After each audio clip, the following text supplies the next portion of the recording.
Welcome to the Shuffle Curious podcast. I'm your host, Patty Lynch. Have you ever seen an amazing shuffler at a show or festival and wondered, how did they get started? How did they develop their skills? And who are they beyond the dance floor? Well, that's exactly what we're exploring in the show. We'll dive into the personal experiences of the dancers that make up our beloved community. We'll be learning more about who they are and what makes this dance so special to them. So, with that, let's jump into the show and let's get curious together. Hello to the Shuffle Curious community out there. This is episode 15 of the Shuffle Curious podcast. And in this episode, I had the pleasure of speaking with my friend Sylver. And I loved hearing about Sylver's journey. She very much attributed her style and her development to a village helping her out. You know, the Mile High Shufflers, allowing her the space and the creative safety to be able to develop her style, and getting bits and pieces from each of the members throughout her journey, and really crafting her own unique hybrid style based off of that. And the one thing I also want to add here is Sylver has very much played a motherly role in the Mile High Shufflers. She was one of the first smiley faces to greet me at a meetup and make me feel very much at home. And I am not an anomaly in that sense. She has done that to many others in the past, and I'm sure she will do that in the future as well. She has very much played that role for MHS and has made people feel very much at home and safe in the space that we create. So I thank her for that, and I really valued our conversation. We just haven't been able to sit down and talk to this extent in the past. So I think you guys will get a lot out of it.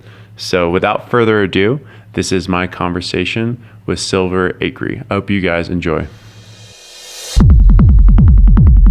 Sylver, how are you, ma'am? I'm great. How are you? I am excellent. Thank you for asking.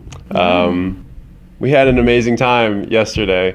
We were hanging out at Cheeseman. We had a little get together. It was not an official MHS meetup, but it was absolutely a vibe. Just kind of hanging out with you, and then that kind of set us up for having this conversation here now. So I'm super excited to have you on the show. Thanks.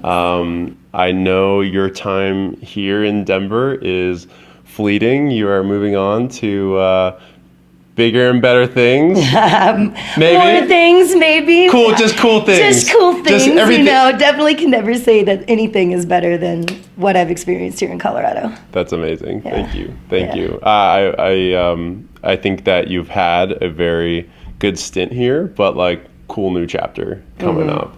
And it'll be very nice to have a homie in San Diego, because there is a accumulation of homies. Oh yeah, slowly but surely, right, just picking at the Coloradoans, man, bringing them over to California.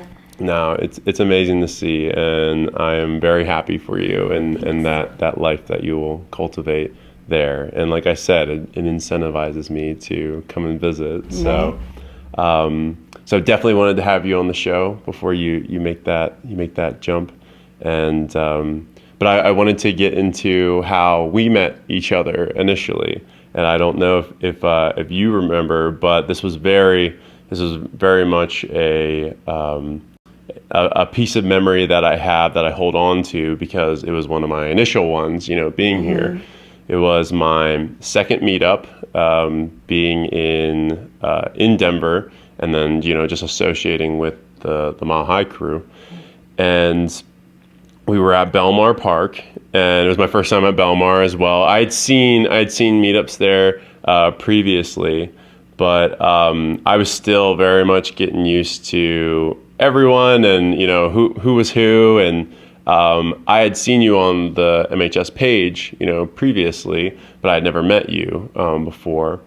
And you had come, and I was already kind of just sessioning, doing a little bit, and you'd started a stretch circle, and I remember sitting down next to you and being like, "Can I join?" And, I was still a little bit like shy, timid, not trying to figure out what the social dynamic was between like all the homies. And you just had that like motherly energy to you, just like come on, yeah, like, come this on. is what we're doing. Like, fit right in. you can be a part of this. Like we won't bite, that sort of thing. And you very much made me feel in place at that moment. And it was an accumulation of those type of interactions that really made me feel like I was a part of the family and the group. And so you very much helped me with that. And then kind of like moving forward from that point on, those times where you're in social situations that you're not completely familiar with, and you kind of gravitate towards people that have made you comfortable in the past. You were very much that person for me, especially like when we went to the Shuffle Wisdom Halloween event, and then preceding MHS meetups and things like that. I would always kind of look out for you and try and find you, because like I knew that that makes me so happy. That's awesome. That's because that's what I want to create, it's a really comfortable, healthy environment. And you really did. You fostered that. Speaking from my experience, like you fostered that for me, and I think you've done so for many other people's. And like even me and my roommate and good friend Toph, talked about that you were that person for us, like you were that person for him as well. And I'm sure you were that person for a lot of the newcomers that came into the group. And just the people who you've already established a relationship with, and maybe you're like at a show and it's overwhelming and stuff. Like people can typically find comfort in your presence. So thank you. Yeah, I mean, I know what it's like when you're in a new environment around a bunch of new people and you're like trying to find your fit. So it can be a little intimidating, and it's nice to have like at least one or two people that's just like, I don't know you, but give me a reason why. Yeah, absolutely. I want to know you. Yeah. So thank you for doing that. Thank you for reminding me about that. I actually did not remember that until like as soon as you brought up Belmar. I was like, right, the stretch circle. Yeah, I remember that. Yeah, that was a really cool moment. That was a great day too. It was beautiful outside. Yeah. It was a long time ago too. Yeah, it was a long time ago. Yeah, that's trippy to think about. Yeah, and I'm sure it was one of many meetups for you, but like I said, it was one of my initial ones, so it meant a lot. And I think that's a good reminder to maybe not treat every meetup as if it's just another meetup, because it might be something bigger to someone else who's just joining us. It might be like this paramount moment for them where it's like they can decide whether they want to continue being a part of this scene, this group, this association with these people or not. You know what I mean? So like the way that we treat people in those instances can mean a lot, even though it might feel a little insignificant to us. You know what I mean? Just the way that we're carrying ourselves. So thank you. That's cool. Thank you for doing that. That's awesome. Thank you for reminding me of that. That's a nice memory to have. Like, of course. Yeah, because that was a really good day. I think that was the first time that we went to Belmar Park for a meet. Was it? Yeah, I think so, because our meet started to get more well known. More people started realizing at Cheeseman's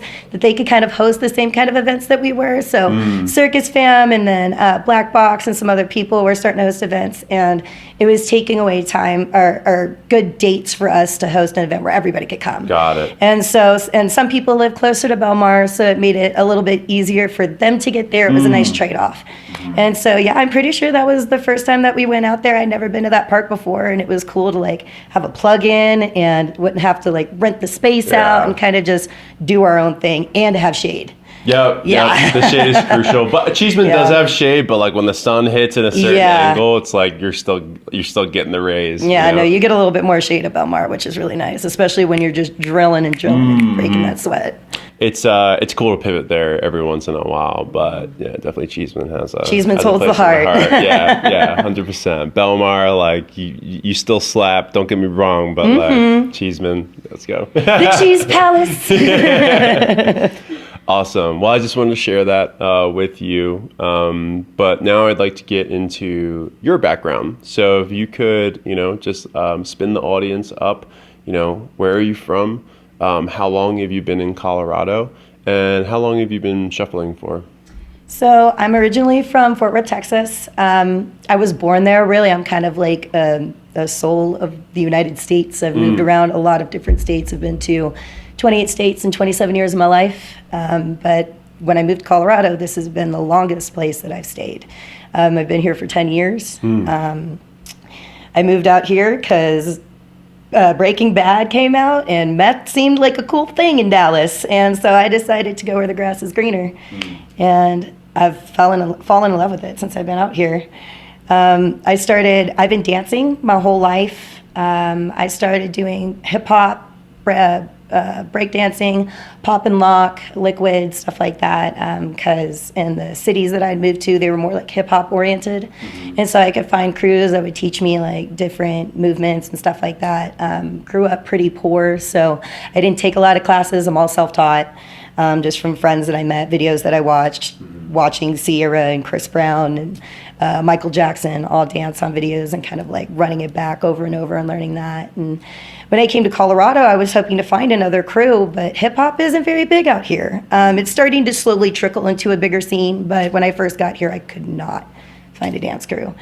And I think it was like 4 or 5 years after me living here, I started go-go dancing. I got in a relationship with a male go-go dancer that showed me kind of the ropes, so I could start getting myself into the rave scene. And 3 years after that, I started running my own dance classes, or my own dance troupe.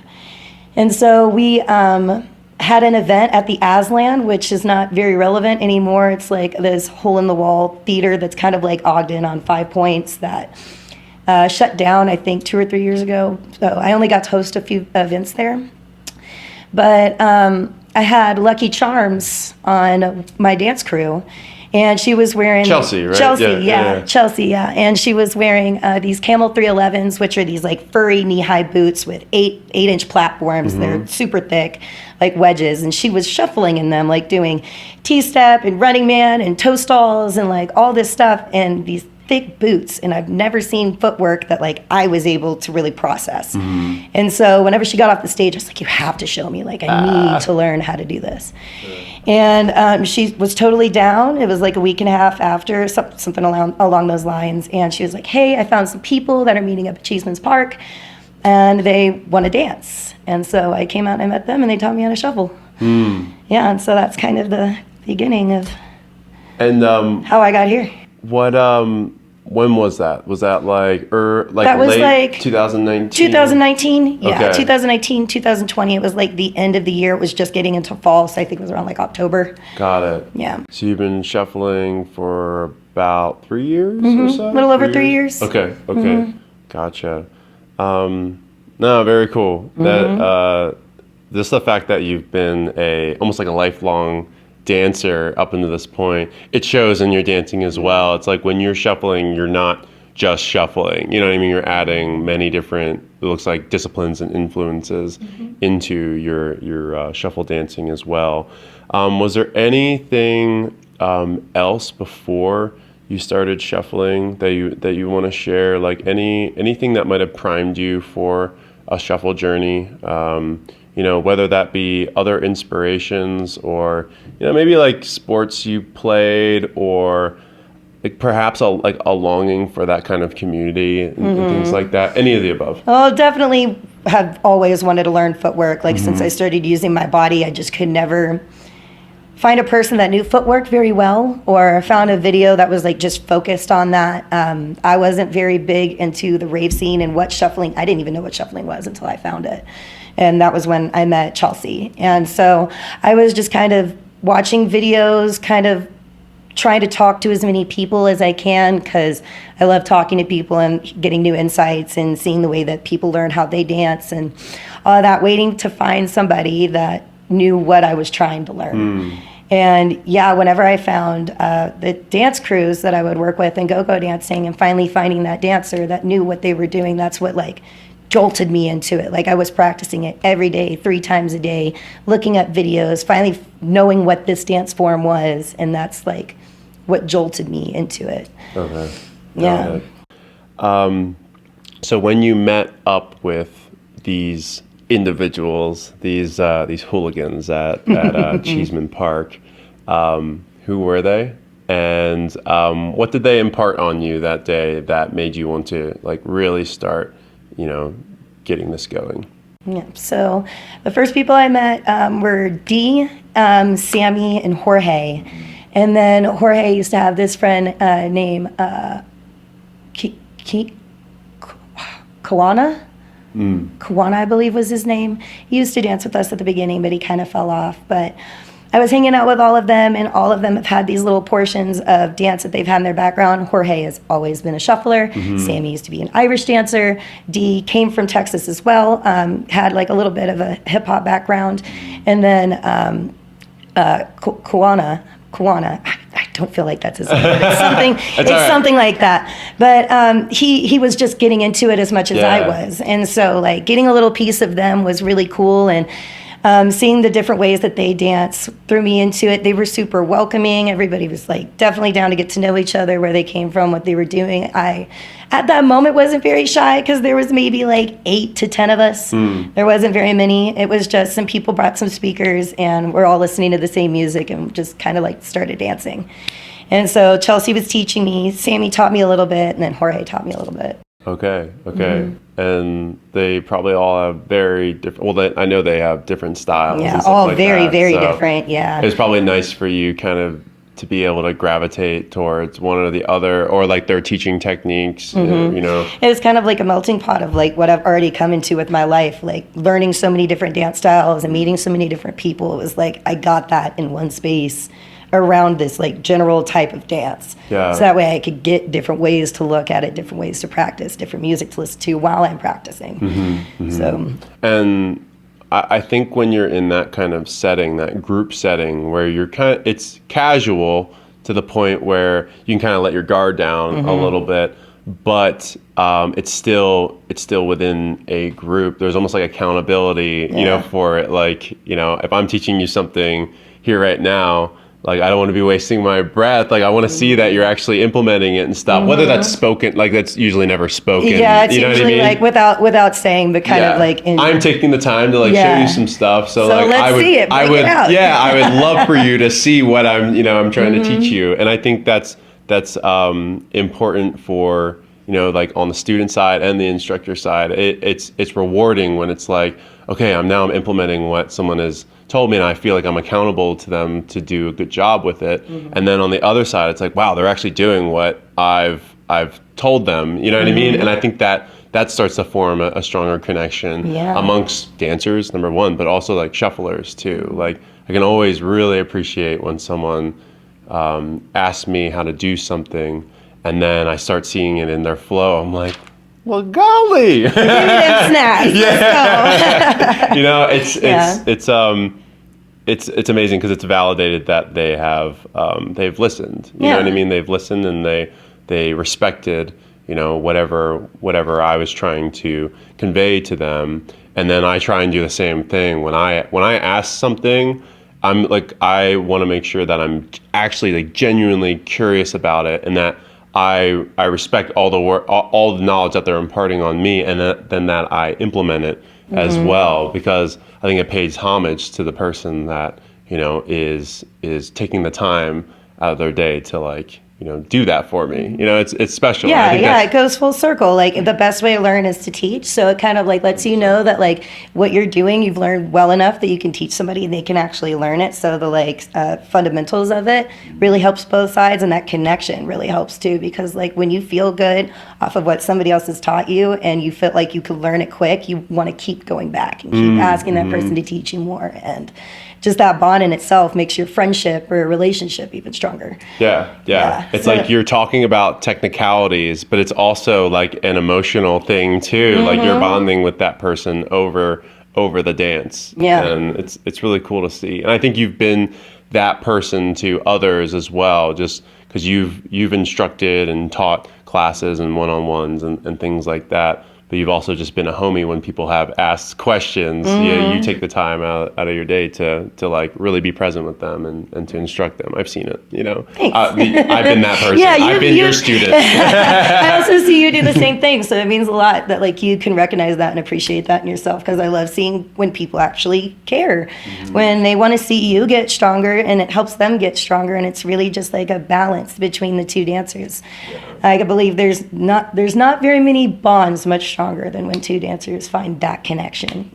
Yep. Or a whole group of them. I feel like it becomes like a symbiotic bubble when like we all get together, because I think a lot of people are on that same wavelength. No one's harboring secrets, as to how they do X, Y, and Z. You know what I mean, in their flow, in their dance, and that's really special. Yeah, we all just want another person to dance with. Yeah, exactly. It's like, okay, I'll give you the whole book if like you dance with me every day. Just mirror with me, please. That's awesome. So from that day when you're at Cheeseman and you're getting all this, information, knowledge, just past experience from others, and you were kind of running with it. What did you like the next 3 to 6 months look like? Were you, dedicating to like structured practice at that point? Were you just trying to find opportunities to do the same thing, go sesh at Cheeseman? How were you really integrating this dance into your life and getting better at it? I was definitely like, as soon as I learned the like basic, the running man and the T-step, I was drilling that, trying to get creative with it and how I could flow with my upper body along with just those little basic steps. And then I was watching a lot of videos. I ended up following a lot of shufflers on Instagram. I would try to go to every meet whenever they were trying to meet up. That's when we first started our little group chat, because we all realized we wanted to do this regularly. And so they added me onto that. And I was at every meetup whenever they were going to shows. I was meeting them at shows, finding out what music they liked, what music I liked to dance to.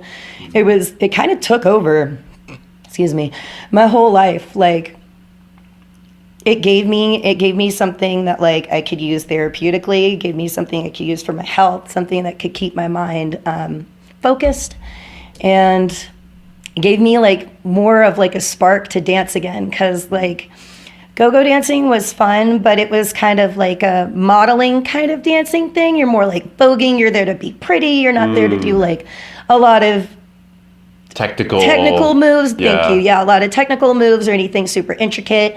Like, you're just kind of up there being pretty. So I lost the spark to dance as much as I did. Being pretty gets old. Yeah, no, I don't. Yeah, like it's. I'm pretty all the time. I don't need to get paid to be pretty. I want to get paid to look cool. Like, I want to do cool things. And so, like, yeah, like I kind of lost that spark to dance. And so, like, whenever I found this, like, I hyper focused on it, which is something I can be pretty good at doing. Whenever I'm interested in something, I'm like, that's the number one thing I'm paying attention and focusing on and putting my whole body into. And so, yeah, as soon as I found that, I was like, I started following Van Secco, Mary Grace. Who was the other person that I started following? I think those were the two. Those two have really formed my dance. Just with the high knees, the high kicks, the strong angles and stuff like that. I was like, I want my shuffling to look like that. Like centric on shapes, do you think, when you were getting started? Yeah, very much so still in the shapes.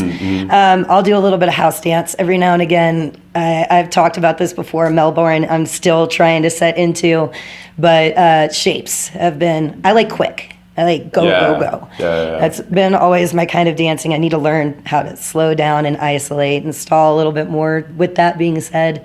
But I like the quick movements, the sharp movements. Shaping has definitely stuck with me. So you were finding opportunities with the group. You were looking at Instagram for inspiration and stuff like that. Did you have a regiment of some sort, or were you just, No, I was just kind of freestyling. Okay. Yeah, I would go to the gym, and I work out for like an hour or two at the gym, but I would start off shuffling. That's probably the best advice that I can give. Do not end your workout with shuffling. It's better to start at the beginning, because then you can just throw yourself into it. You're fresh. Yeah, you're fresh. Your brain's going. You're not tired out. You're not losing your breath. You're just like throwing new moves in there. So that's what I would do. I'd give myself like 30, 45 minutes into my workout before I got started. That'd be my warm up, and I'd just start drilling new moves that I learned. I will caveat that if you are a shuffle crackhead and like you're training for your next festival, maybe shuffling, working out, and then shuffling again, because there's gonna be like those sets at the end of the day where you're like dragging ass, and you will have conquered that fatigue by shuffling while you're fatigued. You know what I mean? That's smart. You know? Yeah, that's a really good idea. Obviously, recovering, resting, doing everything you need to do after that, because I mean that is a lot. You know, but yeah, I feel like too after you work out, like that fresh hit of dopamine too, like it can spark the creativity, even though you're at the end of your workout and you're starting to feel a little tired. Like I've noticed when I listen to certain songs at the end, I'm like, oh, this one move that I was doing before my workout could have worked better with this move that I just found in my head. Yeah. And so you end up wanting to try to put that together, and you just get the last of that energy out. And you're just primed, like you're more primed. You already had like a sesh to begin with, and and even working out, I feel like it kind of relaxes your body afterwards. You fatigued a lot of the muscles that you were targeting. I will say though, doing leg day, and then hitting a shuffle session afterwards, if you really hit it hard, is difficult.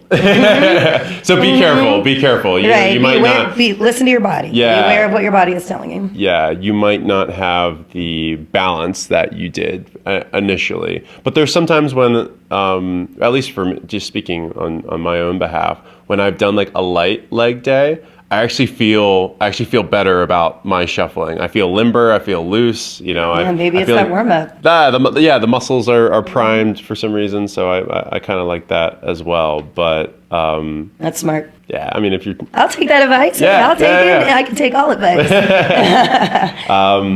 But I have movement coming up, so I'm starting to now think about the 3 days of nonstop dancing, because I'm on a techno kick. Like it's gonna happen. I want to make sure that my body is primed and ready for it, and it's a little something that I've been doing. So, okay, cool. So you had the origins of being associated with the Mile High Shufflers, and then that kind of continued your progression from there. Just maybe being accountable to a couple people, but also it sounds like it sparked your interest for many different reasons.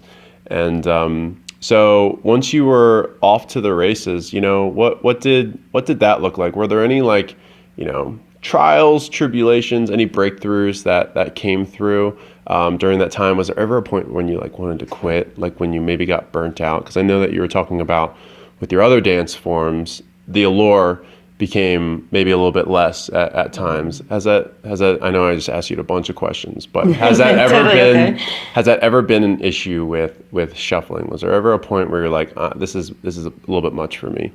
Well, I know that it can come in waves with me for sure with any of the projects that I end up facing. I have anxiety and depression, and so this dance form has been therapy for me on more fronts than not. And so whenever there will be moments where I spike and I'm having all this anxiousness or all this depression, and I kind of step away from the dance because I'm so in my head, and I stop being curious. So the way that I kind of force myself out of that is try to get curious again.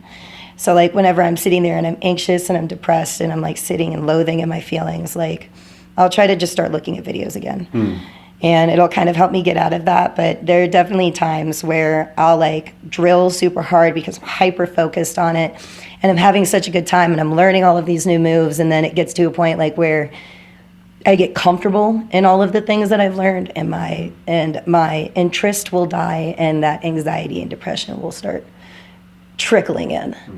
And so it's happened 2 or 3 times. I do believe that there's always a reason for deep rest. It's what depression typically stands for, is that's your body telling you need deep rest.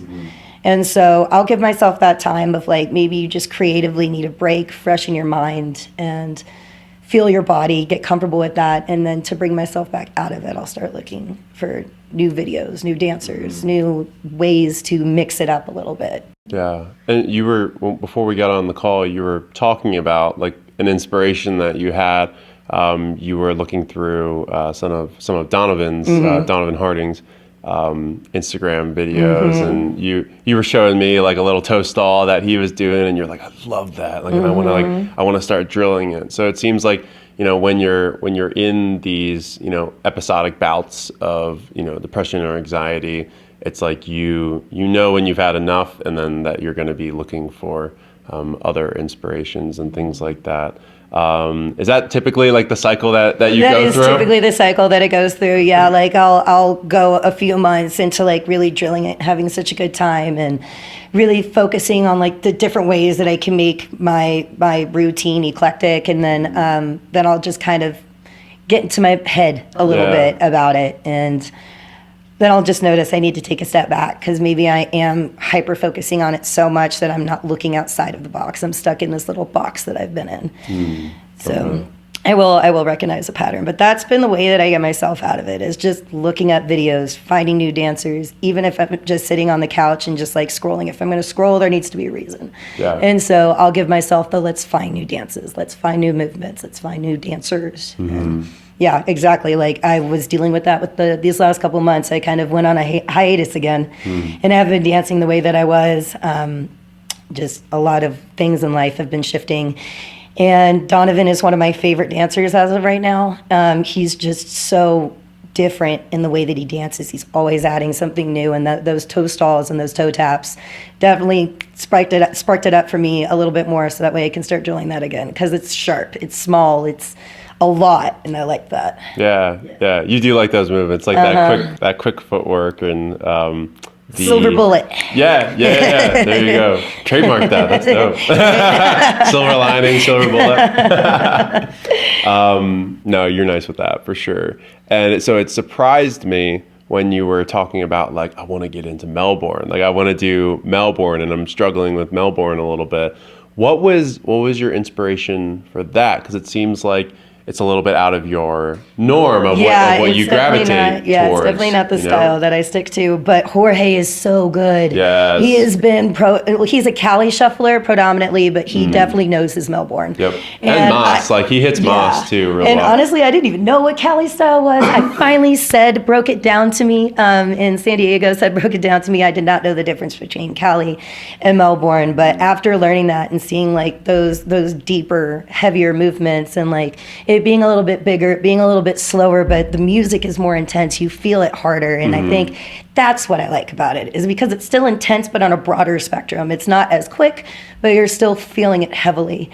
And I don't like when I can't figure something out. And it's been 2 years of me not figuring this out. And now that I finally understand the difference, I think it's going to be easier for me to get it down. And you kind of taught me a little bit this morning on like how to slow it down. Very poorly. That did help though. That did help on how to like slow it down and listen to something slower instead of something so intense, and kind of break down each movement instead of each step, like what your knees are doing, what your chest is doing, how you're holding your stature, like thinking about those little things, so that way when you go into it heavy, you're actually doing the right move. So that helps a little bit with that too. I appreciate that. Yeah, I think with learning any dance, just slowing it down. Brent was on the podcast actually a while back. He was episode 3, but he was. I remember that. Yeah, he was. You listened to it. He was telling me that when he was first starting, he would just listen to hardstyle. You know what I mean? Hardstyle, and then he tried it. He would try and do. He was trying to learn movements on hardstyle, like 150 plus. It's like that's, and he even said it himself. I'm not even speaking for him. Where he was like, if I were to do it again, I'd go slower. I'd go much slower. I would be a much better shuffler today. Essentially, you know what I mean? I feel like it takes a little bit longer when you're putting that much pressure on you. It's like 0 to 150 real quick. Just take your time.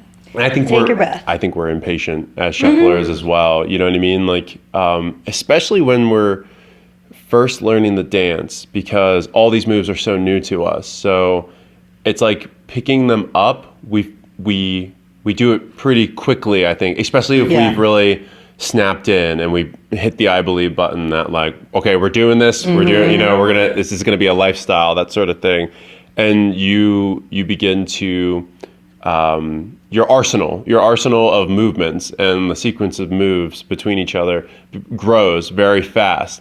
but then it's exponential, and then it kind of plateaus from there, because you can only learn so many moves, and then also it's the movements that you're doing, they all kind of start to like help each other out, you know. When you learn the Polly Pocket, at least for me, it helped me learn the Shaper's Running Man easier, and it also helped me do the Miami Step easier. So, but then once you learn all those things, I feel like it becomes harder to then do the more intricate movements, or adding them together. Yeah, you get into like a routine. It's almost like your built-in choreography to the stuff that you learn. Like you build it back to back, because this thing. Even though you're freestyling, you know, it's almost like your choreo. You know what I mean? You have kind of like a choreo of how you want to go about things. So I say all that to say that it starts to get frustrating when you want to do more intricate things, or you want to do a pattern interrupt of what you normally do, and it's just not happening, and we get impatient with ourselves. So, you know, maybe a little bit of grace every once in a while, like, never helps hurts to give yourself a little bit of grace. Yeah. But no, it's cool to hear about like your like the initial part of your journey, and that you've been able to use the dance as like a means of therapy, and like you have the self-awareness of like, okay, uninspired, let's like lay low for a second, but you always know that you're going to come back with that inspiration, and then you have almost like a new milestone that you want to hit based off of that. And you know, whether that be the intricate toe taps that Donovan does, or you know, Melbourne or Cali style, things like that, it's always something that you can look forward to, and utilize your fellow shufflers to like get you there, right? Things like that. So that's a means of you leveling up. It seems like you very much lean on other people and inspiration, things like that. Have there been any instances where, you know, perhaps like an event, you know, helped you level up, like a festival, show, things of that regard? I think I always end up leveling up at our meets. I think that's always where I end up leveling up, because I think that's where people feel more comfortable to kind of practice their new stuff. When I go to shows and stuff, or when I go to shows or festivals or anything like that, everybody kind of has the stuff that they want to show off with. Yeah. So like getting in the circle and like showing up and showing out to this artist that you've been waiting to see is like, it's always fun, but it's like stuff people have already been practicing, maybe stuff that you've already seen before. You really get the out of pocket, out of the box movements at our meets, because you don't have a lot of people looking at you. You're off in your own like little pocket. You do have the big circle that you can get in. People are socializing. People are socializing and talking about like where they've learned these new moves or new festivals, new music that they've listened to that's inspired them to do stuff. So I think each time that I go to a meetup, I level up in some way. Like last time I went to a meetup, I learned like a solid way to mirror. I've been mirroring for the last like 6 to 8 months. And I'll look at my feet. I don't do that when I shuffle, but when I mirror, I'll look at my feet, because I want to make sure that we're in the same pattern going back and forth. Okay. And at this last meet, I keep eye contact, which is the best thing to do when you're mirroring, because like when you keep that eye contact, you catch that flow with that person, and it's almost like you intuitively know what they're going to do next.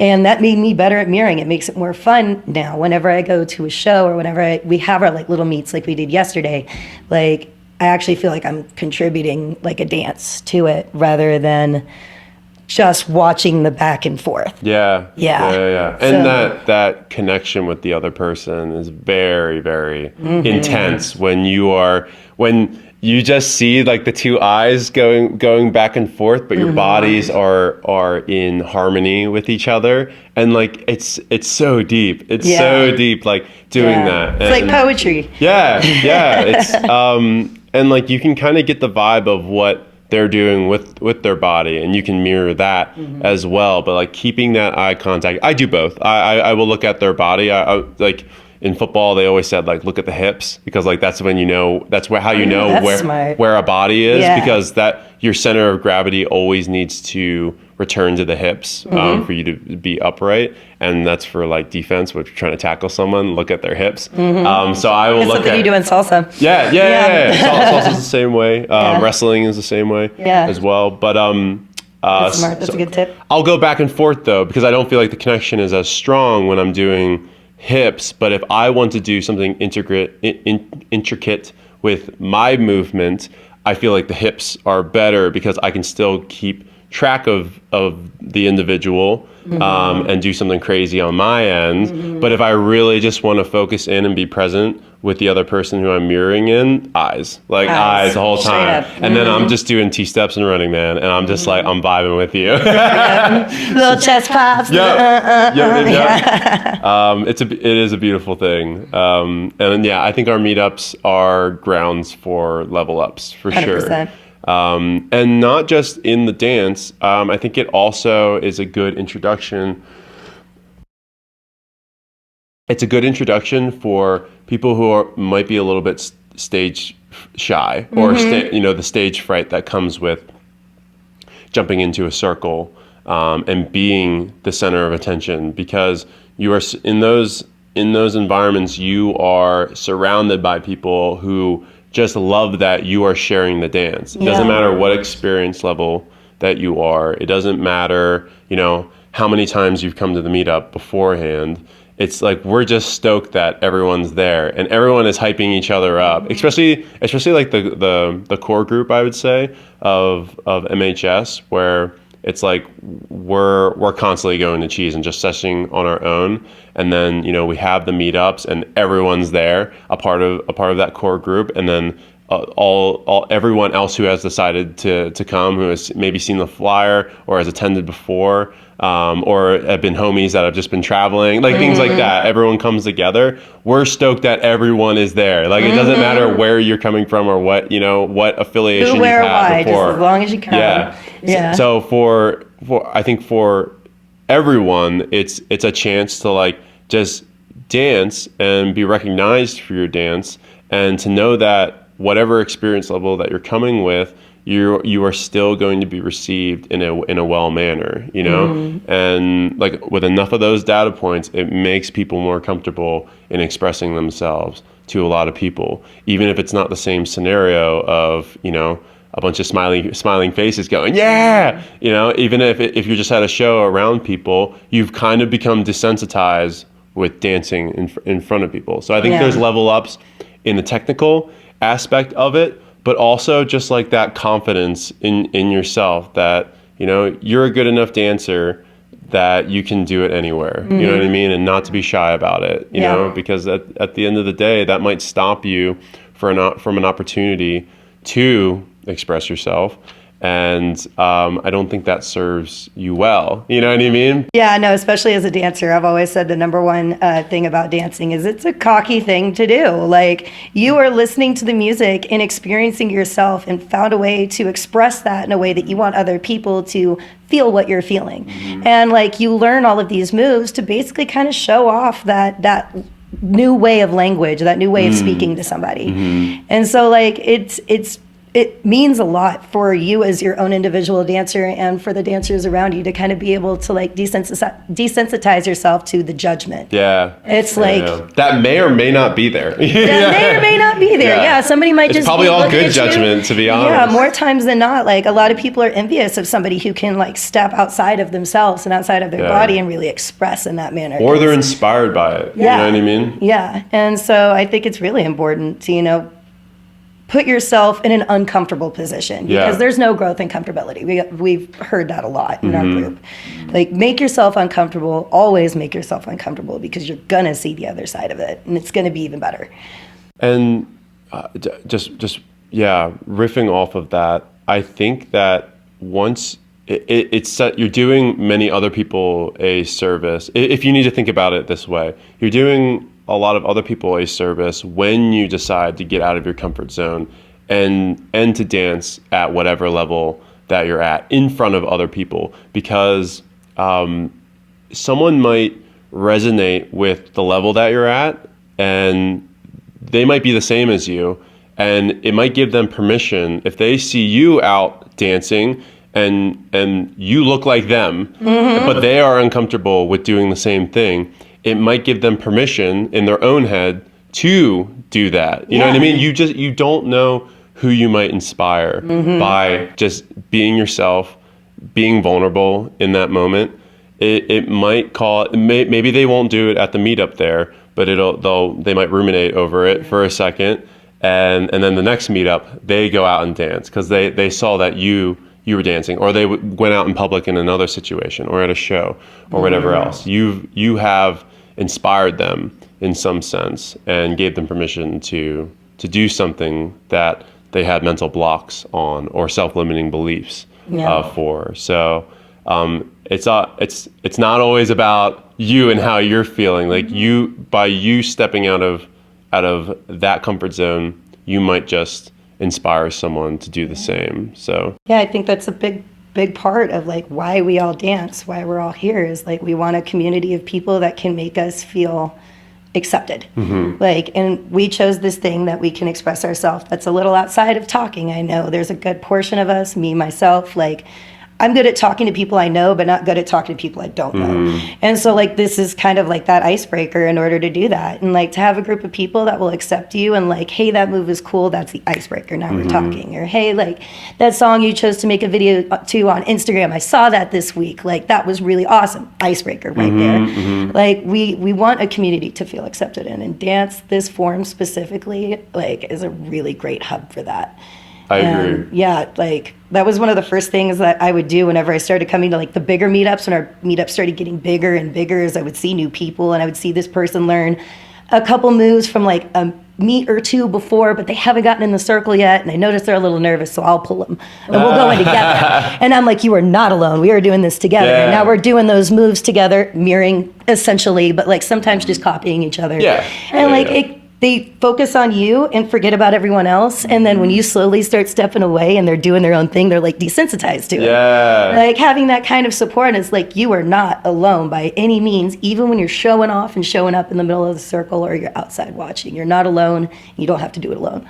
Dude, that's a great idea. And I've seen you do it, but I didn't even think about how impactful it is for those who maybe shy about doing it, because I think that's the number one thing where that makes people uncomfortable. It's like, okay, everyone will be looking at me, you know what I mean? But it becomes a little bit less intimidating when it's, okay, everyone will be looking at us, you know what I mean? Yeah, now I'm not the only one up here. Yeah, but it's like training wheels. It's training wheels to be able to be the center of attention, you know what I mean? And that's so powerful. We should do that more. Yeah, 100%. I'm taking a chapter. Yeah, 100%. I think that, just like I said, I think having somebody always in every scenario, not even just dancing, just when you're learning something new or you're going to a new show, when you go to your first festival or a camping festival, like having somebody there just makes it easier. We're creatures of compassion, and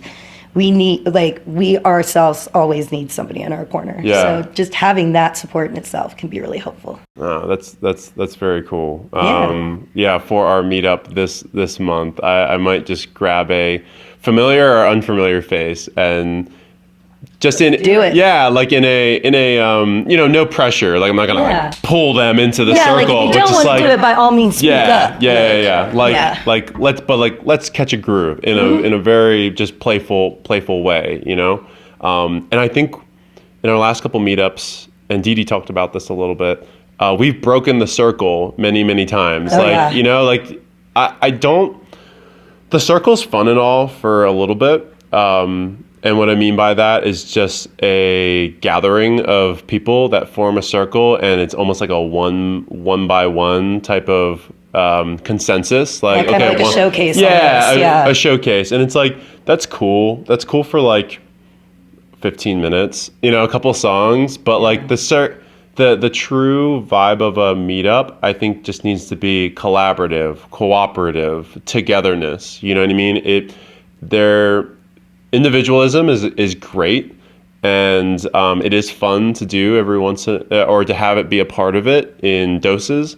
but I think we're meeting up to form that community and that bond with one another. So I think breaking the circle is very important. Yeah. And I think, pulling someone in with you, and then, maybe someone else pulls someone else in. Now there's four people. The trickle effect. Yeah. I've seen it happen too. There have been a few meets where like I would start it off and then you'd see a couple other people start pulling their friends in, or like pull even like 2 or 3 people in there, and now they've got 4 people in the circle. Like the possibilities are endless. It doesn't just have to be you. But I do also think that it's important because like when we create that circle, there's not much going out when it gets big enough. There's not much going on outside. People aren't like pulling a dancer that they want to practice because they know all of their favorite dancers are watching dancers in the center. So it can kind of like allow for more of little pockets of people getting to know each other, pockets of people learning new dance moves. 100%. We will be the circle breakers this next meetup. We'll have like a badge or something like For that. real. Stop that circle. It's been 10 minutes. Need a button that's like, stop that circle. Yeah. On the DJ booth or something. Yeah, like, right. Like it's like some kind of voice or some kind of vocal chop or musical chop that like we can program on the decks or something. I'm sure we can make that happen. Get JT on that. I'm sure he can make that happen. If it's just JT's voice being like, break that circle or something, you know what I mean? I would love that. So cool. I love that. JT, if you're listening, come over. You have a project record now. that. No, that's super cool. I love talking about meetup dynamics too. It's so much fun. It's something that I obsess about and I look forward to all the time. So because it's what we're working all month for. Yep. For that meetup day. 100%. But you had mentioned a little bit. It was more about the collaborative part and bringing people in and things like that. You said it at a camping festival and things like that. Have you been to? Because we talked a little bit about this, and I think you had like a pivotal experience with a camping festival in regards to your shuffle journey. Can you just describe that to us? Because it seems like it was like a pretty... It was a pretty cool story. It was really unfortunate at the beginning of it, but when things are supposed to happen, they happen. The universe takes care of you. And so I was living in Boulder with my boyfriend at the time, and I had some friends that were working a booth selling like pendants, glasswork, bongs, stuff like that, selling it at Sonic Bloom. What's a bong? I don't know what a bong is. It's a bong. But they were doing it at Sonic Bloom, which is a music festival here in Colorado. It's in between Pueblo and Fountain, out in the desert, the mountains, really cool, kind of like a smaller electric forest. Definitely was a good segue into my camping festival world. But they didn't have a guy to help them out, and I worked with one of their friends at Chiba Hut in Boulder. And he was like, hey, do you want to come out? Like, we've got a free ticket. You can camp with us. We've got everything set up. You can come. I was like, fuck yeah, I've never been to a festival before. I would love to do that, or a camping festival.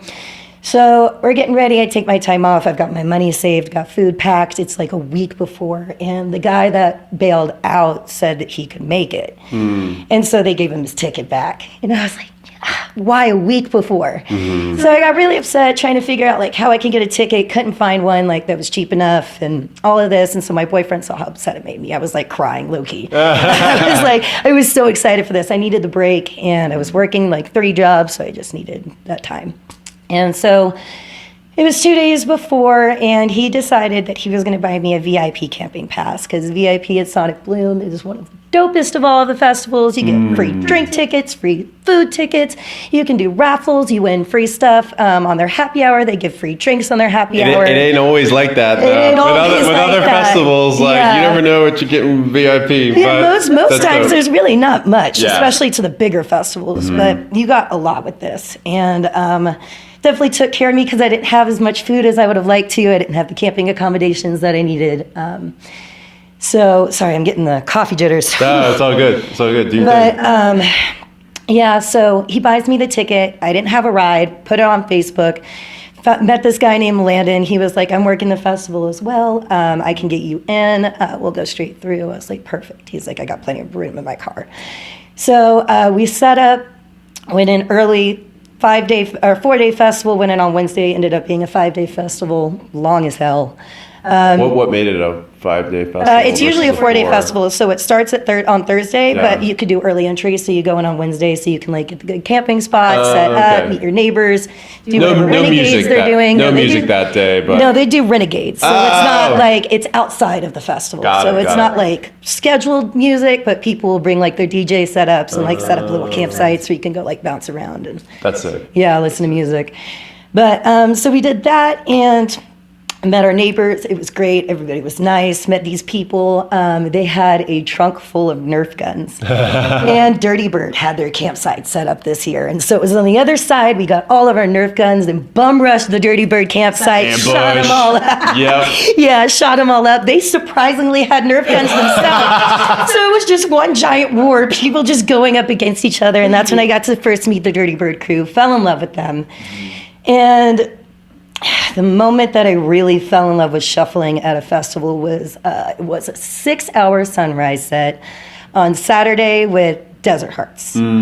Absolutely amazing. It was Lee and Mikey Thunder and the other guy with glasses and a baseball cap. I can't remember what his name is. Is Mikey? Is it Porky? Porky? Maybe. I just really remember Lee and Mikey Thunder. Yeah. Because Lee is 73 years old, an old man with white hair, skinny, just bouncing around, drinking Patron, just getting messed up. He's such a vibe. Yeah, He's he is such a vibe. I- He just wants everybody to have a good time. I've liaisoned for all of them, and Lee was my favorite because like it's so funny. He had like she was like a 20-something-year-old just like. And like he was just chilling. He's like a 73-year-old guy. Like he's just having the time of his life. Time of his life. DJing and super genuine, super nice to everyone. Like their tour manager wasn't the best, but like the artists themselves. I'm sure they're a handful, so I'm sure he's just kind of like, whoa. Yeah, the tour manager was almost like he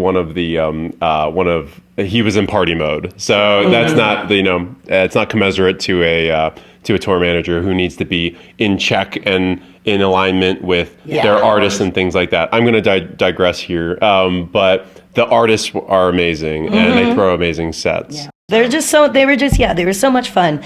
And they had I don't know what those tiles are called, but the plastic tiles that they put on the ground so you can actually shuffle. Yeah. Yeah, they had like a full floor of that, and I was just going like all night. I didn't stop. I didn't leave. We watched the sunrise come up. And I think it was one of the 2 house sets that they had at Sonic Bloom. It is not by any means a techno or house festival. It's for the Wooks. But yeah, seeing that and seeing how much fun they had and seeing all the dancers just accept each other and just go for as long as they did. I don't know, just the energy. Like, that's probably why I'm getting so hyped right now. Just remembering that energy was just so fun and so thrilling. And right after that, I got to see golf clap for my first time. And I was dancing in the back corner. I was shuffling, doing my thing. At the moment, I was go-go dancing for this collective called Angry Neighbor in Boulder. And the manager and his friend were up at the front. And they looked to the back and they saw me dancing. They were like, wow, that dancer is so cool. We're going to go check that out. And they come up and they're like, Sylver? I'm like, what? Reed, what are you doing here? And like, Small world moment. Yeah, just so small. Like, Colorado is so small, especially our scene. But like, the fact that he picked me out as a dancer, saw the way that I was dancing and liked it, and was like, I want that dancer dancing for me to come up and just realize it was me. Just kind of like solidified my spot and where I was at in his project and made me feel really good and where I'm at in my dancing. And yeah, just like kind of was where I really fell in love with shuffling. Like, that's where I got really good at it, where I got comfortable with it, like where I found how to introduce myself to new people and like learn new dancing with that too. Like, it was another like milestone for me getting comfortable just meeting other dancers. Got it. Yeah. Yeah. So, yeah, that was a really cool festival. I had a great time. And I went by myself. Yeah. Like I said at the beginning, that was the first time even being at a camping festival, so that was a little nerve-wracking for me going by myself. But when you don't have friends that you have to follow or schedules of people they want to see that might not like work with people you want to see, and you can go to stages of people you don't even know and just kind of like lose yourself, like it's a completely different vibe than going with friends, which is also fun. Yeah. It's its own thing though. They have each of them has their Each of them pros have and their ups and cons, downs, yeah. for sure. But I think and this can go very much for flow artists and shufflers and just people in general, like you can go and find friends at these festivals if you're going alone, especially as a shuffler. Like I'd gone to, although I went with some friends, went to Friendship with JT. I remember y'all talking about that on the podcast. And we found friends there. You know what I mean? It was no difficult task for us to link up with some really cool people who are on the same wavelength. And I think that's like true, with the people who have surrounded themselves around an interest, especially such as shuffling, such as the flow arts of any sort. It's very easy to find friends because like you have that relatability with one another, and especially if they're at the same stage as you, it's like, okay, you mess with this music, so do I. 100%. That sort of thing. That's what's the best about being in the rave community as a whole. We're all a bunch of outcasts. Yeah, all a bunch of outcasts that couldn't really find our like niche or group of people that we really resonated with, and found the rave community. We're like, that's it. That's where I'm supposed to be. Yep, 100%. And so there's definitely pros and cons to a solid homie lineup that you're going to a festival with. That is very much my preference. But and this has never happened, but if there was ever a time where I was like, I want to send this festival, whatever it is, because of X, Y, and Z reason, and everyone, maybe due to circumstance or they just weren't into it, and I wanted to do it by myself, that is a possibility. Like, it's not a big deal. I strongly suggest that everybody should do it once. I really believe that everybody should go to a music festival once, whether it's camping or like anywhere from like Sonic Bloom to Global to even like Electric Forest or Imagine or EDC. Maybe not EDC, but that's my own opinion. I think you should always go to EDC with somebody. Yeah. Because it's a big festival. It's big, and you kind of want to look after each other, I think, in that environment too. Yeah, 100%. But I do believe that everybody should get one festival where they don't have any ties, or even like if you don't know really many of the artists, you just know like the general sound there is something that you want to try. Just go and see what happens. I really found myself a new form of myself when I went to that festival by myself. No, that's amazing. It was probably like a self-development, kind of journey for you. Lets you know that like when people disappear too, or like maybe you're having a little bit too much fun and you want to make sure that like you can get yourself back to a comfortable level without needing somebody there is like really reassuring to like your mental state. Like something bad could happen at a festival, like you could anything. Sprain your ankle. We'd all think about the things that could go wrong at a festival. And it's just kind of nice to reassure yourself that you don't need to have somebody there, that you've got it. Like, you're self-sufficient. You can take care of yourself. Yeah. You can integrate. You can do all the things that you don't need aid. But I'm sure that's even cooler when you've had that experience with yourself and you're self-sufficient and all that stuff, and then you go out with the homies and you have that sense of that sense of confidence of you can help yourself and you can help them. You can, and I think that's how rave dads and rave moms are born, to be honest. 100%. I think we're pretty good at being rave dads and rave moms. We've joked about that. Yeah, we have joked about that. I think we take very good care of our community, of the people that we keep around us, because we've been in those scenarios where we know it can go south. Yeah, absolutely. And I think we have a couple rave moms and rave dads in our group, so it's like we take turns. Shout out to Mama D. Yeah. Mama D's a good one. Love you, Ma. JT always has his head screwed on pretty tight when Uncle Iro. when he's kind of my rave dad, so to speak, because I'll always look at him, and it's typically when I'm in some kind of duress, and he'll do the breathing, and it's like that's a thing that grounds me, and I think that's like the job of a rave mom or a rave dad is. It's like, just remind you you're safe, you're sound, you're grounded, you're good. Drink water. Don't do. Have more than a chicken tender. All the above, all the above. The universal good advice. You know what I mean? That sort of thing. So yeah, it's fun. It's fun. 100%. It's fun taking that responsibility after a while of just being like feral. Yeah, you got to be the baby for a little bit. Now you get to be the parent. It's like, yeah, I feel good about this. I'm leveling up in my rave career. Yeah, 100%. Well, it's been really awesome talking to you. Thank you again. This has been awesome. This has been fun. Yeah, we're just bullshitting. Yeah, I just love giggling. Yeah, I love giggling. And like, you know, we've had conversations in the past for sure, but like, we haven't sat down in this manner and like had this kind of conversation. So I've really enjoyed it. But if it's okay with you, I would like to get to the last segment of the show. Totally. Our world famous Final Five.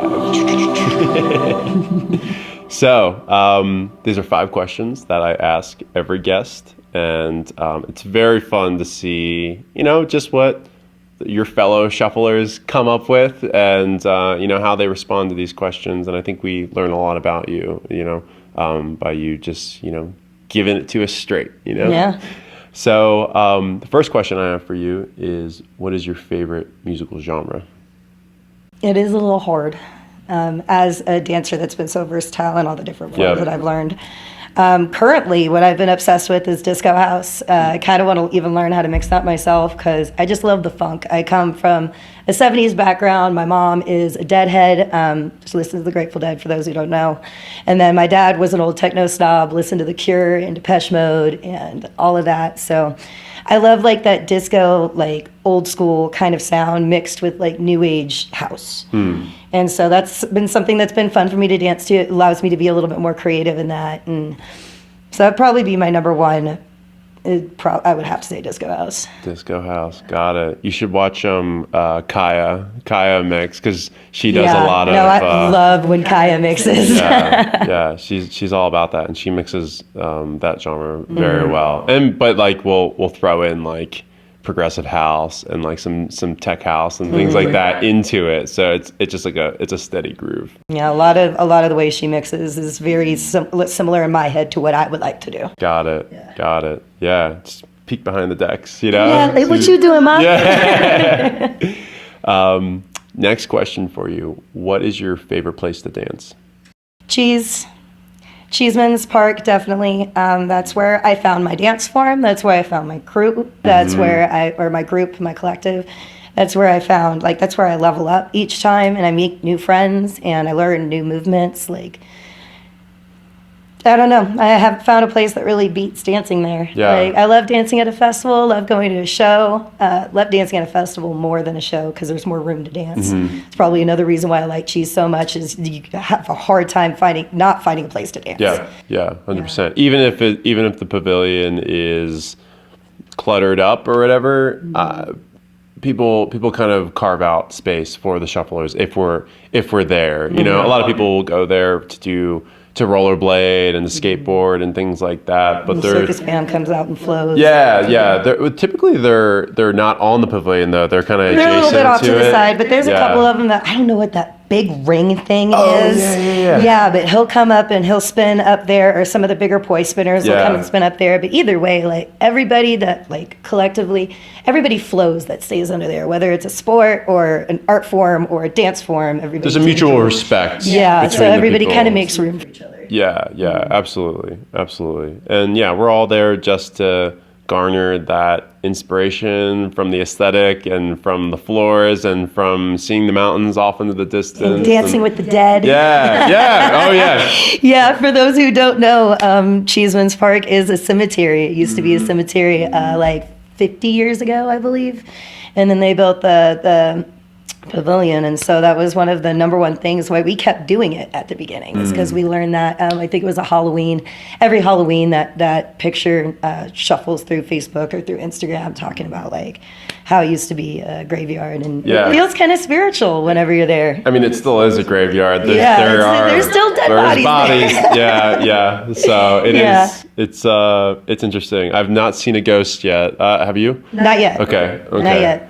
We're not there very late though. We're usually there during the day. Yeah. Maybe we need to have like a late night shuffle sesh with the dead and see. Like 2 a.m. or something like that. Like really be on the lookout. That kind of sounds fun.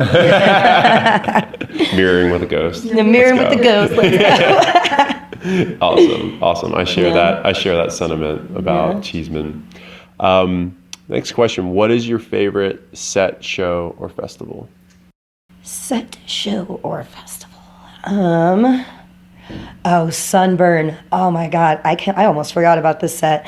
Sunburn at Imagine Festival. Imagine just started getting really big when they moved over to the field that they're at, but they used to be at the Motor Speedway in Atlanta. And they had their 3 big stages and their 2 small ones, but their big stage, when you walk into it, it's kind of like walking into EDC. So you kind of see everything that's going on, but their first front stage was the Disco Inferno stage. And Global has had this stage before. It's a giant disco ball that opens up and shoots fire. And so they had that and these panels that went all the way back. So whenever you had sound, it would kind of go like boom, boom, boom, all the way back, in a dance floor with those plastic panels, but it was like a 80s disco floor, so all the floor was lit up. Got it. And they had disco dancers that were covered in disco balls, and then Inferno dancers that were covered in like fire-like outfits. And seeing Sunburn, being at the front, like I would bounce back and forth from the dancers on each side, and I'd shuffle and go-go dance together with them. And that was just, they would interact with me, I would interact with them. Sunburn would like point at us as we were dancing, and like that was just... It was like an intimate stage. Yeah, it was like an intimate moment. Like I got to like connect with the artists and connect with the dancers and like kind of just lose myself, because there wasn't a lot of, that year there wasn't a lot of house or techno artists that were playing. Club and Stroke was playing that year. That was the first time I saw Club and Stroke. But that Sunburn set was definitely my favorite set I've ever danced at. Got it. Yeah. It seemed like it was a collaborative environment between everyone involved. I think that's what always is my favorite moments. Like when I can connect with another dancer, another artist, another creator. Like, that's what I always remember. Yeah, we're not just playing music for you or like at you, and we're not just dancing at you. It's like we're doing this all together. Yeah, we're all intertwined in some way. Yeah, no, it's synergy. That's very cool. Next question for you, changing gears a little bit. What is your favorite book? My favorite book is a little off-brand of like the kind of person that I am. It's been my favorite since I was in high school. It's gotten me through a lot. It's A Child Called It. It's about this kid that grew up in a very abusive home. His mom would hardly feed him, would beat him, lock him in rooms with bleach and steam it and like ruin his lungs. And this kid was like 6 years old. And reading through it, you see like all the ways that he tries to appease his parents to like keep from getting hurt and how to like heal himself from it, and just walking through and how he fought through that and his resilience and his strength and his strong mind just at a young age, and how that took him further, like kind of built the way that I look at all of my problems in my life is like, as even when you think it's going to kill you, even when you think it's going to bring you down, like come back to your body, realize your strength, and just keep pushing. And that book kind of made me the person I am today. That was a hard read, because I remember that was introduced to me like in middle school or whatever, and like I felt like I was very sheltered, kind of like as a kid from a lot of harsh realities, and that being one of them, like child abuse, because I think that's based on a true story. Yeah, it is a true story. It's a true story. Yeah. And that was heavy. That was heavy, like in miles or in middle school. To read that book and to know that this actually happens like in the world, you know what I mean? Kind of like flips shit upside down. Yeah, 100%. I come from abuse. Whether it was mental, physical, or drug abuse, like I come from all forms of it in my family, from seeing it to themselves to them inflicting it on me, and like reading about how like you can be the chain, or you can be what breaks the chain of that, and like find ways to find your inner strength and find strength outside of you. Like, definitely molded me to who I am today. That's amazing. And with those experiences, like you said, like you can be the one who stops it, but then you can also be like a beacon of light for people who have gone through it, are going through it, or maybe dealing with the aftermath of it, and being an example for them to to break it as well. You know what I mean? Or just have someone to confide in you and confide in them and things like that, and have that shared experience and to work through it. So it might just be your superpower, you know, at the end of the day. So thank you for sharing that too. Of course. Yeah. I feel our struggles, our pain is what makes us the strongest people that we are. Absolutely. With that, I have one final question for you. If you were to, drum roll please, if you were to put any message on the main stage production of a large festival, EDC Las Vegas, Tomorrowland, what would that message say? There's going to be tens of thousands of people viewing it. Yeah. My message would be plur. Plur is what I've stuck with since I started raving. My mom actually taught me plur when I was younger, before I even started raving, because we would throw like our own tiny little raves in our garage, and my mom showed me what candy was. It showed me the peace, love, unity, respect.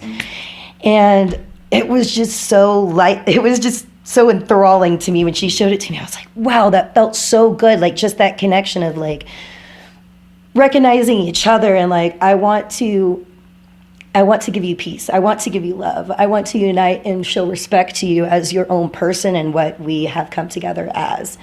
And that's what the rave community has showed me since I've learned that too, is like, we are here for one mutual purpose. It's for the music. We're here to experience music in whichever way we found we can express it for ourselves, and so we can find that community and show love and respect to each other. And as I've been raving, what makes this sit so much with me is the first time I went to Imagine Festival, I saw giant group of kids. They were rhythm kids wearing the circle with the slash across it with plur on it, essentially being like F plur. And like, that did not sit with me. I just didn't understand it. Like, how can you not want to hype up respect, love, unity, and peace? And I think that started dying out. Like, as soon as I saw that, like the message in itself, people started raving for different reasons: to do drugs, to get messed up, to drink, to like, for the party aspect, not the message of it. And I'm slowly starting to see, like this last year, it coming back to fruition, Insomniac trying to patent it or trademark it for whatever reason.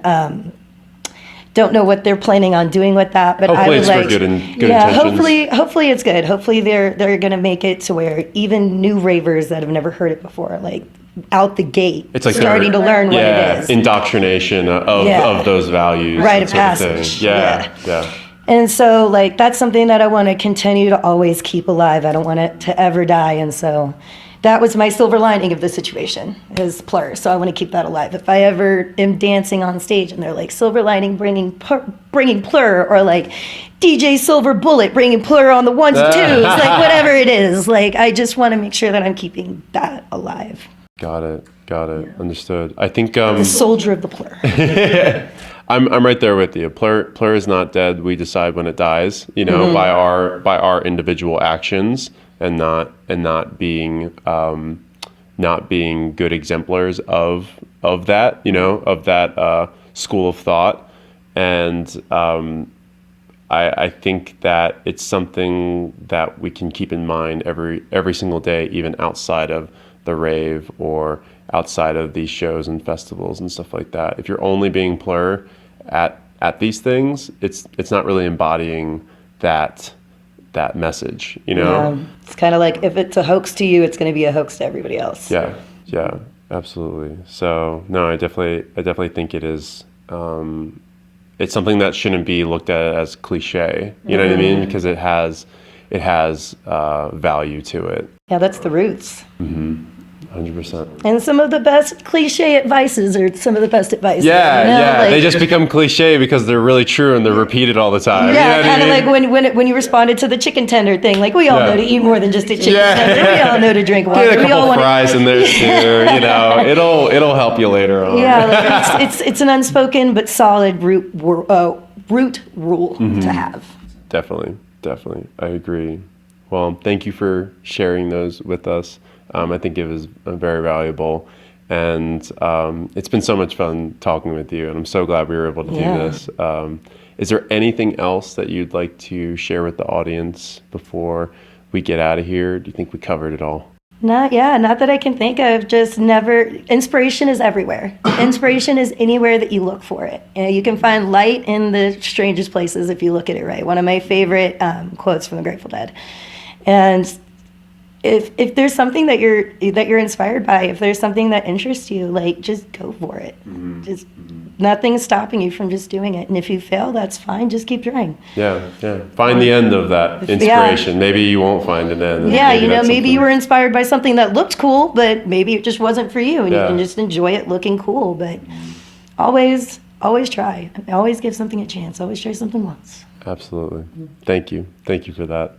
I'm sure this conversation has resonated with a lot of people, and they might feel inclined to, reach out and perhaps pick your brain more, or just, give you a compliment for you being you. I'm an open book. Please never be scared to come and talk to me. Never be nervous. Like, I am the easiest going person that I can think of.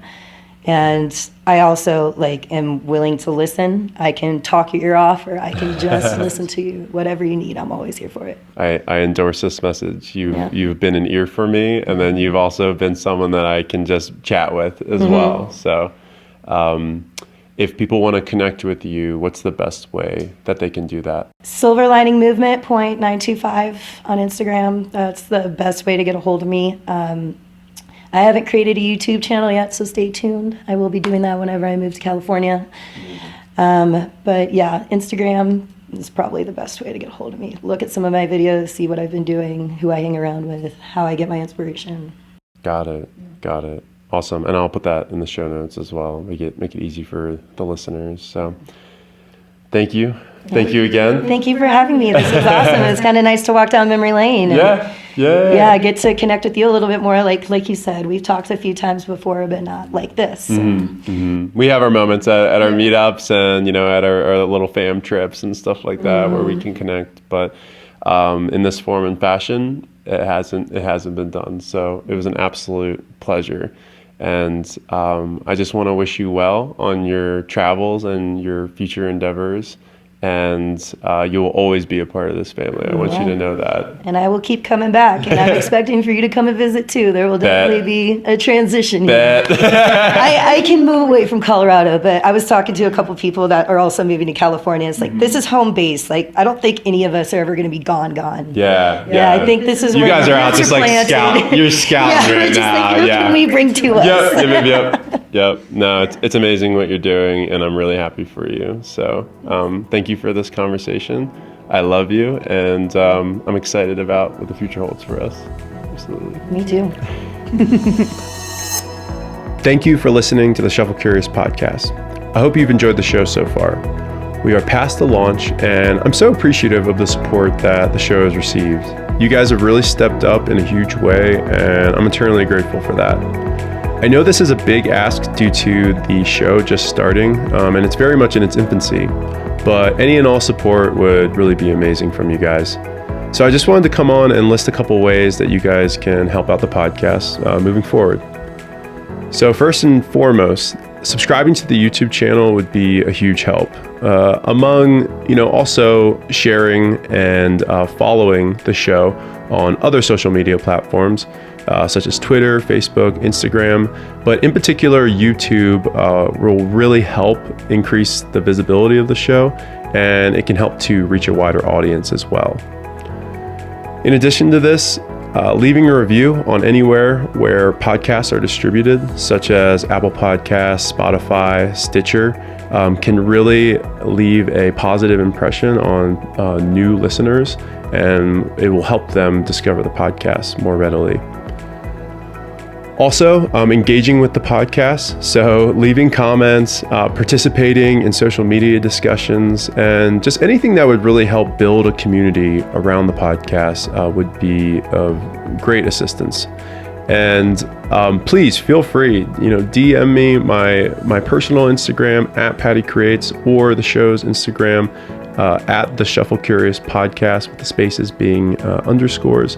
I would love to hear any feedback, any ideas, any discourse around the show. It would be an honor to hear you guys out and implement some of the ideas and the feedback that you guys have for me. Also, donating to the podcast directly or purchasing a Shuffle Curious shirt would help out a lot. There's a lot of time, there's a lot of energy, and unfortunately money that goes into the podcast, and it will continue to go into the podcast. So let's just get one thing straight here. It's really been a complete joy doing the show, and no matter how much or how little monetary assistance the show receives, we'll still be performing the mission of bringing the Shuffle community together. But with a little bit of help, I'll be able to travel more for these interviews, buy better equipment, be able to compensate all the amazing people who have made the show a reality and have volunteered their time, things of that nature. So buying a shirt would be much more than buying a shirt. And I don't know if you guys realize, but if I ever saw someone at a festival wearing a Shuffle Curious podcast shirt, you would be my best friend in a huge way. I'd love to see it, and I'd give you a big bear hug. So you can purchase these shirts on the Instagram bio of the show, also the show's website, and then I'll have links in the show notes as well. As for the donation, just please, send me a DM if you feel inclined to donate to the show. I will definitely entertain that, and if you're so inclined, that would be absolutely amazing. I'm not going to create a button for donating to the show or GoFundMe or anything like that. It would just be a conversation between you and I. So, and I thank you for that consideration. But lastly, you guys have supported the show just by listening, also listening to this whole outro. That's awesome. You guys rule for doing that. And I just cannot understate my appreciation for all of you guys, for being a part of this crazy ride that it's been so far. So without further ado, I wanted to get on, give you guys a couple of ways that you can support. You can run with as many or as little of them as you would like, but I thank you, regardless for your listenership and support. So with that, I'm going to get out of here. Please get out there and dance, stay curious, and I will see you in the next episode, friend.